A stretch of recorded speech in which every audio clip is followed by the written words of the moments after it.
Eye makeup করার জন্য আমি এখানে নিয়েছি বিউটি গ্লেজের প্যালেটটা। তো এই প্যালেটটার মধ্যে আছে অনেকগুলো কালার, তো এটা দিয়ে আমি আজকে আমার আই মেকআপটা করবো।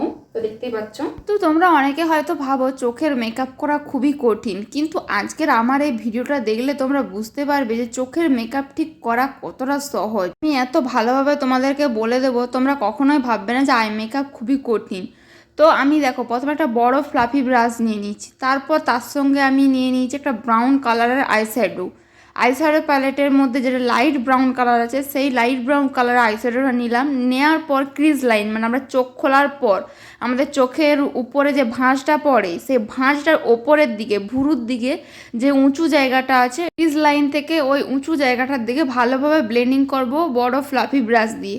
এরপর ওর থেকে একটা ছোটো ফ্লাফি ব্রাশ নিয়ে একটা অরেঞ্জ কালার দিয়ে ক্রিজ লাইনের উপরে ভালোভাবে অ্যাপ্লাই করে নিলাম। তারপর বড় ফ্লাফি ব্রাশ দিয়ে সেমভাবে আমি উপর দিকে ব্লেন্ডিং করে নিচ্ছি। তারপর সেম আমি ব্রাশটা দিয়ে লোয়ার ল্যাশ লাইনটাও স্মাজ করে দিচ্ছি। তোমরা যদি চাও যে আই মেকআপে বেশি সময় ইনভেস্ট না করতে, তাহলে এইভাবে ডাইরেক্ট যে ব্রাশটা দিয়ে ওপরে আই মেকআপ করছো সেটা দিয়ে সাথে সাথে কিন্তু লোয়ার ল্যাশ লাইনটাও স্মাজ করে নেবে। তারপর আমি একটা সেম ব্রাশ নিয়ে নিয়েছি, সেম ব্রাশে আমার আইলিডের ওপরে পিঙ্ক কালার আমি অ্যাপ্লাই করেছি, কারণ আমি পিঙ্ক কালারের শাড়ি পরেছিলাম। তারপর সেই পিঙ্ক কালারটাকে বড় ফ্লাফি ব্রাশ দিয়ে ভালোভাবে কোনো রকমের কোনো যাতে হার্শ লাইন ক্রিজ না থাকে কোনো কিছু, সেই জন্য আমি ভালোভাবে ব্লেন্ডিং করে নিলাম। এরপর আমি আমার যে ওপরের ল্যাশ লাইনে আমি একটা ব্ল্যাক কালারের আইশ্যাডো দিয়ে স্মাজ করছি। তোমরা চাইলে এখানে লাইনারও পরতে পারো, কিন্তু আমার লাইনারটা পরতে খুব একটা এখানে এই আই মেকআপটার সঙ্গে ইচ্ছে করলো না, সেই জন্য আমি এখানে ব্ল্যাক কালারের শেডটাই স্মাজ করছি।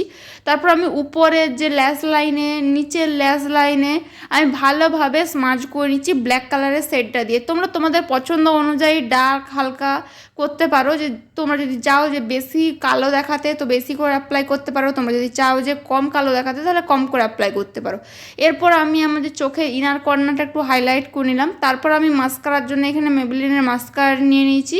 তো এই মাস্কারাটা দিয়ে আমি ল্যাশটাকে ভালোভাবে কার্ল করবো ডবল কোটিং করে, কারণ আমি কোনো ল্যাশ পরছি না। ল্যাশ ছাড়াই যে আই মেকআপ কত সুন্দর দেখায় তোমরা এই আই মেকআপটা দেখলেই বুঝতে পারবে। তো আমার মাস্কারা লাগানো কমপ্লিট হয়ে গেছে। এরপর আমি নিয়ে নিচ্ছি হোয়াইট কালারের একটা কাজল। তারপর আমি আমার লোয়ার ওয়াটার লাইনে লাগিয়ে নিচ্ছি। হোয়াইট কালারের কাজল কখনোই আপার ওয়াটার লাইনে লাগাবে না, সবসময় লোয়ার ওয়াটার লাইনে হোয়াইট কালারের কাজল লাগাবে। তোমরা চাইলে ব্ল্যাক কালারের কাজল আপার ওয়াটার লাইন লোয়ার ওয়াটার লাইনে লাগাতে পারো, কিন্তু হোয়াইট কালারের কাজল লাগানো যায় না, ভালো দেখায় না। কাজলটা পরে আমি আমার আই মেকআপটা কমপ্লিট করলাম। তো এটা আমার ফাইনাল লুক, দেখো কত সুন্দর গর্জিয়াস আই মেকআপটা হয়েছে। এত সুন্দর সুন্দর আই মেকআপ যদি তোমরা শিখতে চাও বা সুন্দর সুন্দর মেকআপ লুক যদি শিখতে চাও, তাহলে ঝটপট করে আমার চ্যানেলটা সাবস্ক্রাইব করে নাও। তো বাই বাই গাইস।